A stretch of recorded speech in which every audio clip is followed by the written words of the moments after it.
مجد آ گیا، حسن فطرت میں نکھار آ گیا، حق و صداقت کا سر فخر سے بلند ہوا، ظلم و جبر کے چہرے پہ گردنی چھا گئی، صداقت کا سینہ خوشی سے تن گیا، باطل کا سر ندامت سے جھک گیا، شیطان لائن سر پیٹنے لگا، کفار کے ہوائیں اڑنے لگی۔ آنے وحدت میں مشرکین مکہ کے 300 ماہ قتل ہوئے، ابلیسی لشکر میں ہلچل مچ گئی۔ ابو جہل نے اپنے لشکر میں بھگ کر اور مایوسی کے عالم کو دیکھا تو کہنے لگا کہ قریشیوں، یہ تینوں سردار اپنی جہالت کی بنا پہ مارے گئے، کیا آپ بھی تم شرم و خجالت میں مر جاؤ گے؟ دیکھو تمہارے پاس تلواریں ہیں، ڈھالیں ہیں، گھوڑے ہیں، جنگی سازو سامان ہے، تم پوری طاقت قوت کے ساتھ میدان میں اترے ہو اور تم فرون جنگ سے واقف ہو، اٹھو بڑھو ایک خاکہ مسلم کو صفحہ سے گرا دو۔ ابو جہل کی شر انگیز تقریر کو سن کر کفار کا لشکر آگے بڑھنا شروع کر دیتا ہے۔ حضور نبی پاک نے فرمایا کہ صحابہ، تم نے میرے حکم کے بغیر حملہ نہیں کرنا، اگر دشمن تمہیں گھیرے میں لے اپنے نیزوں سے دور رکھنا ہے۔ نبی پاک سپہ سالاری فرما رہے ہیں، آپ ایک عظیم سپہ سالار میں گزرے، سرکار اپنے لشکر کی سپہ سالاری کا کمال کر رہے ہیں۔ آپ نے حکم دیا کہ دشمن اگر گھیرے ملے تو نیزوں سے دور رکھنا ہے۔ اہل اسلام نے جنگ سے جب مفر نہ دیکھا، اپنی تعداد کی کمی کی وجہ سے بارگاہ اور عزت کی سرکار دو عالم نے پھر دعا کی، آپ کے لیے ایک عریش بنایا گیا، جگہ بنائی جہاں پہ آپ کو محفوظ رکھا گیا۔ جناب صدیق اکبر آپ کے ساتھ تھے۔ حضور نبی پاک صلی اللہ علیہ وسلم نے قبلہ رخ کر خانہ کعبہ کی طرف کر کے دعا کی۔ اس وقت آپ پہ بہت کی تاریخ دعا کر رہے تھے، کشی تاریخ ہوئی، تھوڑی سی بے ہوشی تاریخ ہوئی، جب ہوش کے اندر آئے فرمایا ابو بکر بشارت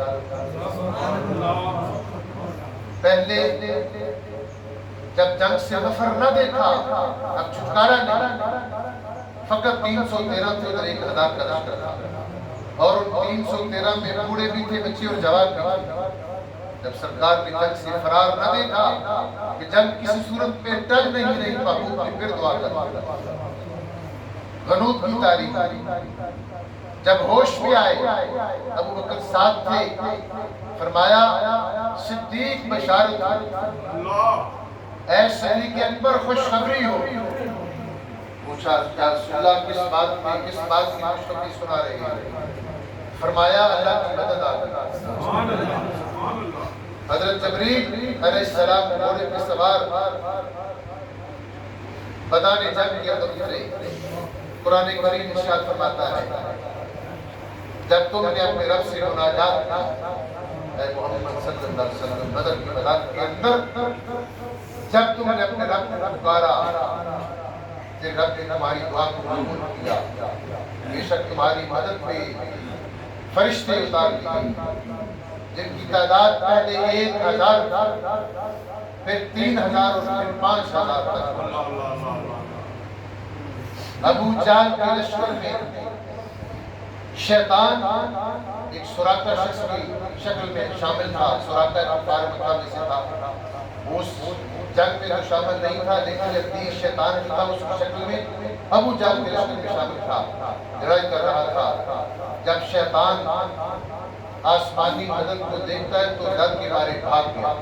جب اس نے دیکھا کہ اللہ کے فرشتے آسمانوں سے اتر رہے ہیں، قرآن کریم ارشاد فرماتا ہے بس جب سامنے ہوئے دونوں فوجیں الٹا پھرا اپنی ہڈیوں کی مار اور بولا میں تمہارے ساتھ ہوں۔ جب شیطان نے دیکھا اس کی نظر کام کر گئی، اب فرشتے اتر رہے ہیں، اب تو خیر نہیں، اب واپس پلٹا، بھاگنے لگا، کہنے لگا میں تمہارے ساتھ ہوں۔ ابو جہل کو کہنے لگا، اس نے لشکر کو کہنے لگا میں تمہارے ساتھ ہوں، جو میں دیکھ رہا ہوں تمہیں نظر نہیں آ رہا، سبحان اللہ، میں ڈرتا ہوں، میں اللہ سے ڈر رہا، اس کا عذاب بڑا سخت ہے۔ حضرات گرامی، کفار مکہ نے دھاوا بولا، حضور کی پاک نے بھی مل کر حملہ کرنے کی اپنے صحابہ کو اجازت دی۔ دست بدست لڑائی شروع ہوئی، اللہ کریم نے مسلمانوں کا ایسا روح ڈال دیا، وہ روح کے اندر ایسے ہو گئے ان کے سر داجن دوری تلے کٹنے لگے، فرشتے نظر نہ آتے تھے مگر ان کے کام نمایاں نظر آ رہے تھے۔ کسی مشرک کے ناک میں تلوار لگ رہی ہے، کسی کی کوڑا لگ رہا ہے، کسی کی گردن کٹ رہی ہے، کسی کا بازو کٹ رہا ہے، صحابہ کہتے ہیں کہ ابھی ہم کی تلوار کا اشارہ کرتے ہیں، ہماری تلوار کی اس میں تک پہنچتی نہیں کہ سر پہلے کلمہ کہتے ہیں۔ غلام رسول باوجود جنگی ساز و سامان کے پوری طاقت کے ساتھ لڑے، دست بدست جنگ جاری کی۔ اسی عالم میں افراد کے دونوں بیٹے عبد الرحمن ابن عوف سے پوچھتے ہیں کہ چچا ابو جہل کہاں ہے؟ نہایت رازداری سے نقش ابو جہل پوچھا، شباب اور ریا اور ان کا پتہ پوچھا۔ حضرت عبد الرحمن ابن عوف سے ان دونوں بچوں نے پوچھا کس وقت بتاؤ ابو جہل کہاں ہے؟ عبد الرحمن ابن عوف رضی اللہ تعالیٰ نے ابو جہل کا پتہ پوچھنے والے ان دونوں معصوم بچوں سے پوچھا، ابو جہل کو دیکھ کے کیا کرو گے؟ کیوں پتہ پوچھ رہے ہو؟ کیا کرنا ہے؟ انہوں نے کہا، دونوں بچوں نے کہا، قسم کھائی ہے ہم نے، قسم کھائی ہے ہم نے، مر جائیں گے یا ماریں گے نارے، قسم کھائی ہے ہم نے، مر جائیں گے یا ماریں گے نارے، سنا ہے پکار کر دیتا ہے محبوب باری۔ عبد الرحمن ابن عوف نے فرمایا کہ بیٹے حفاظت کر رہا ہے گرد اس کی فوج کا دستہ، فوج کا دستہ اس کی حفاظت کر رہا ہے۔ بچوں نے بڑا اچھا جواب دیا، بچوں نے جواب دیا کہ اس کی دستہ کب تک روکے گا اسرائیل کا دستہ۔ حضرت عبد الرحمن ابن عوف رضی اللہ تعالیٰ نے ابو جہل کی نشاندہی کی، دونوں بچے فرشا بازوں کی طرح ایک باز کی طرح اس نے جھپٹے۔ ابو جہل فولاد پوش جنگجوؤں کے پہرے میں تھا۔ ابو جہل نے جب انہیں دیکھا کہ ہر چند ان بچوں سے بچنے کی کوشش کی لیکن نہ بچ پایا۔ ان دونوں شیر دل شاہ بازوں نے ابو جہل پہ ایسا بھرپور وار کیا کہ وہ زندگی کے چند سانسوں کا مہمان رہ گیا۔ جب ابو جہل کو ترکتا سکتا و مشرکین نے دیکھا، وہ سب کے سب بھاگ گئے، چاروں طرف سے تلواریں چلنے لگی۔ دونوں بچوں نے بڑی بہادری کے ساتھ، شجاعت کے ساتھ ان کا مقابلہ کیا۔ ملا کر ایک بچہ شہید ہو گیا، دوسرا بھی لڑتا ہوا۔ ابو جہل کے بیٹے اکرمہ نے حضرت معاذ کے بائیں شانے پہ بار کیا، بازو پر دور پہ کٹ گیا، لیکن قربان جائے اس مجاہد پر کہ اس نے اپنی جان تک کی پرواہ نہ کی، جہاد میں مصروف رہے۔ بازو لٹ رہا ہے، وہ لٹنے میں حائل تھا، جہاد میں حائل تھا۔ اس معصوم نے اپنا لٹتا ہوا بازو اپنے پاؤں کے نیچے دبا کے بیچا، اس پہ جہاد ہو گیا۔ حضرت محترم بدر کا معرکہ جس میں مشرکین میں سے 70 افراد واصل جہنم ہوئے اور لشکر اسلام میں 14 مسلمانوں نے جام شہادت نوش کیا، جن میں 6 مہاجر تھے اور 8 انصار تھے۔ حضرت انس رضی اللہ تعالیٰ عنہ ارشاد فرماتے ہیں، بدر میں رسول پاک نے فرمایا کہ کوئی آدمی مجھ کو ابو جہل کی خبر لا کے سنائے۔ حضرت عبداللہ بن مسعود رضی اللہ تعالیٰ عنہ پہنچے، دیکھا کہ افرا کے بیٹوں نے ابو جہل کو مار مار کے بے دم کر دیا۔ حضرت عبداللہ بن مسعود اسرائیل کے سینے میں بیٹھ گئے، اس کی ناپاک داڑھی پکڑ کے کہا، بس اے داڑھی سے پکڑا، اسے داڑھی سے پکڑا اور کہا کہ تو ابو جہل ہے، اب بتا تجھے اللہ نے کس طرح رسوا کیا ہے۔ اس لعین نے جواب دیا مجھے قتل کرنا اس سے زیادہ نہیں کہ ایک شخص کو اس کی قوم نے قتل ڈالا۔ اگر میری قوم کی یعنی میرے قبیلے کی لوگ مجھ کو مارتے مجھے کوئی افسوس نہ تھا۔ افسوس اس بات کا مجھے ہے کہ مجھ کو ایک کسان کے بیٹوں نے قتل کیا، مارا ہے، یہ بھی اس کا تکبر ہے۔ حضرت معاذ حضرت معوذ انصار میں سے تھے اور انصار کھیتی باڑی کرتے تھے۔ حضرت عبداللہ بن مسعود نے اسے واصل جہنم کیا، پھر اس خلیل کی خبر رسول پاک کو دی اور آپ ابو جہل کی موت کی خبر پا کر 3 بار آپ نے پڑھا اللہ لا الہ الا اللہ اور 4تھی بار پڑھا اللہ اکبر الحمدللہ الذی صدق وعدہ نصر عذاب وعدہ۔ پھر آپ حضرت عبداللہ بن مسعود کو ساتھ لے کر اس کی لاش کے پاس تشریف لے گئے. اسے دیکھ کے فرمایا کہ میری امت کا فرعون ہے. رسول پاک نے فرمایا کہ میری امت کا فرعون ہے. اس جنگ میں مسلمانوں کے 14 افراد شہید ہوئے. مسلمانوں کے 14 شہید تھے. مشرکوں کے 70 مارے گئے، 70 گرفتار کر لیا. نبی پاک کے حکم کے مطابق مشرکین کی لاشوں کو ایک گڑھے کے اندر ڈال دیا گیا. حضور نبی پاک کا معمول تھا جب دشمن پہ فتح پاتے تو 3 دن اس میدان کے اندر رکتے، قیام کرتے. تیسرے روز ایک سواری پہ سوار ہو کر جن مقتولوں کو، جن کافروں کو گڑھے کے اندر آپ نے ڈالا اس کے پاس تشریف لائے اور ان سے یوں خطاب فرمایا: اے فلاں کے بیٹے، کیا اب تمہیں تمنا ہے کہ تم اللہ اور اس کے رسول کی اطاعت کرتے؟ جو کچھ ہمارے پروردگار نے ہم سے وعدہ فرمایا اس نے سچ دیا. کیا تم سے تمہارے خداؤں کا وعدہ سچا ہوا؟ آپ کی باتیں ان کے ساتھ، ان کے جسموں کے ساتھ، ان کی میتوں کے ساتھ، کفار کی جسموں کے ساتھ کر رہے تھے. جناب اللہ، یہ تو بے جان ہیں، ان کے جسموں میں جان نہیں. کیا آپ کی بات کو، آپ کے خطاب کو سن رہے ہیں؟ سرکار نے فرمایا: قسم ہے خدا کی جس کے قبضہ میں محمد کی جان، تم میری بات کو اس سے زیادہ نہیں سنتے. یعنی فرمایا کہ تم سے زیادہ جو میری بات کو سن رہے ہیں.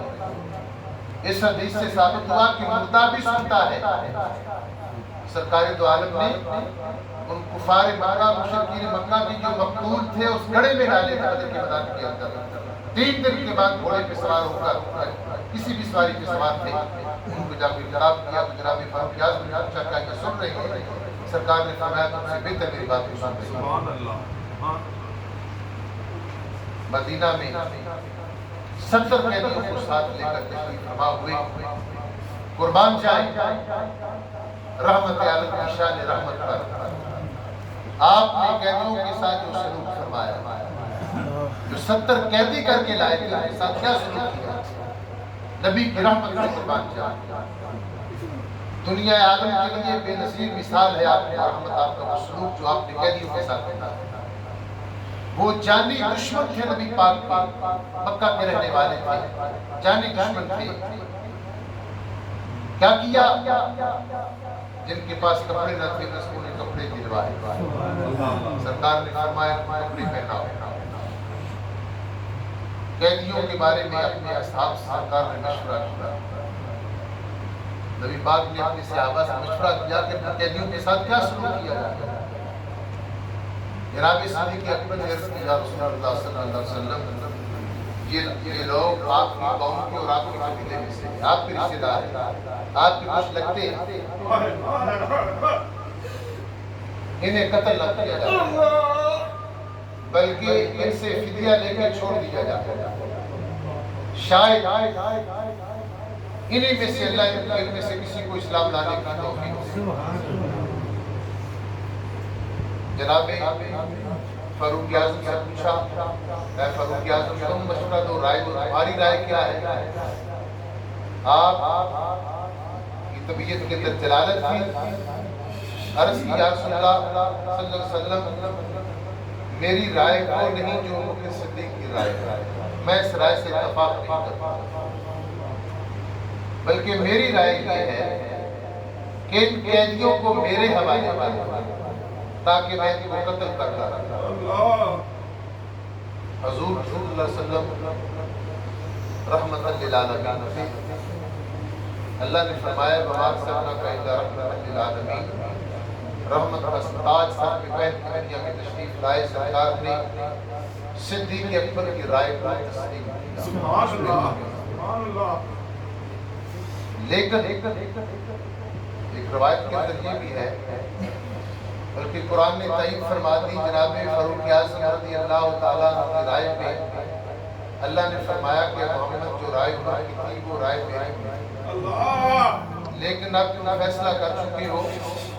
چاہیے تو یہ تھا کہ ان کے ساتھ ایسا ہی کیا جاتا کہ جو عمر فاروق کہہ رہے ہیں. حضرت گرامی جناب صدیق اکبر کی رائے پہ عمل ہوا. قیدیوں سے ہر ایک کا فدیہ اس کے استعداد 1000 درہم سے 4000 درہم تک لے لیا۔ جن کے پاس مال نہ تھا وہ لکھنا جانتے تھے، پڑھنا جانتے تھے، ان کو یہ کہا گیا کہ جو فدیہ نہیں دے سکتا، یہ ٹیکس ادا نہیں کر سکتا، وہ ایک شخص ہمارے 10 طالب علم پر پڑھا دیتا، بچوں کو تعلیم دے دی۔ جب قیدی پیش ہوئے، ان قیدیوں میں آپ کے چچا عباس نبی پاک کے چچا عباس بھی قیدی تھے۔ جب ان کو سرکار نے بات کرنا پیش کیا تو سرکار نے فرمایا فدیہ دو، ہم آزاد کر دیں۔ فرمایا میرے پاس دینے کو کچھ نہیں۔ سرکار نے پھر فرمایا کہ دو، ہم آزاد کرتے ہیں۔ پھر کہا کہ میرے پاس کچھ نہیں۔ سرکار نے فرمایا کہ جاؤ میں رخصت دیتا ہوں، اتنا لحاظ کرتا ہوں کہ مکہ میں جا کے بھیج دینا، چلے جاؤ، چچا ہو، یہ تمہیں رائے دیتا ہوں کہ جاؤ مکہ سے بھیج دینا۔ پھر کہہ دیا جناب عباس طلب نے کہ میرے پاس کچھ نہیں، مکہ سے بھی کچھ نہیں بھیج سکتا۔ سرکار نے فرمایا جب مکہ سے چلے تھے اپنی بیوی کو ایک تھیلی اشرفیوں کی بھر کے دی آئے تھے، وہ کہاں؟ سامعین محترم، جب وہ پربوج سکھوں کی تھیلی جناب عباس نے اپنی بیوی کو دی تھی، کیا آپ جانتے تھے یا آپ کی بیوی جانتی تھی؟ دوسرا شخص نہیں جانتا تھا۔ جب سرکار کی زبان مبارک سے یہ الفاظ نکلے کہ وہ تھیلی سکھوں کی جو بیوی کو دے کے آئے وہ کس لیے، وہ کدھر ہے؟ آپ دل سے وہ احساس ہوا، سوچنے لگے میں جانتا ہوں یا میری بیوی جانتی ہے؟ جو مدینے میں بیٹھ کر مکے کی خبر رکھتا ہے وہ اللہ کا سچا نبی ہے، بڑا کلمہ مسلمان ہوئے۔ یہ نبی پاک کی غیب کو لے کر جناب عباس کو جو آپ کے چچا تھے، سگے چچا تھے، انہوں نے اسلام قبول کیا۔ حضرات گرامی، یہ بدر کا واقعہ میدان بدر کے اندر ماہ رمضان کی 17 تاریخ کو فرما ہوا۔ مسلمان صحابہ 70 کی طرف فاصلہ طے کر بدر کے میدان میں اترے اور روزے کی حالت میں اہل اسلام نے کفار کے ساتھ جنگ کی۔ اللہ کے محبوب صلی اللہ علیہ وسلم کی دعا کی برکت و صدقہ سے خالق کائنات نے اس میدان کے اندر اسلام کو عطا فرمائی۔ اسلام کی پہلی جنگ تھی جس میں اسلام کو رب الجلال نے شاندار کامیابی عطا کی، اسلام کا پرچم فخر سے بلند ہوا اور کفار ندامت و شرمندگی کے اندر ڈوبے ہوئے ذلت و خجالت کے اندر، ندامت اور رسوائی کے ساتھ واپس لوٹے۔ تو یہ سب پاک کی دعا کی برکت تھی، جمع رمضان کی برکت تھی کہ اللہ نے روزے داروں کو صبر و استقامت عطا کی۔ خالق کائنات نے آسمانی مخلوق کے ذریعے اہل اسلام کی مدد فرمائی۔ تو اللہ کریم کی بارگاہ کے اندر دعا ہے کہ آج بھی جہاں مسلمانوں کی مجاہد اسلام کی مجاہد بسنے پر ایک پیغار ہے، یا اللہ ان کی مدد فرما، صبر و استقامت کے ساتھ ہم قناعت فرما،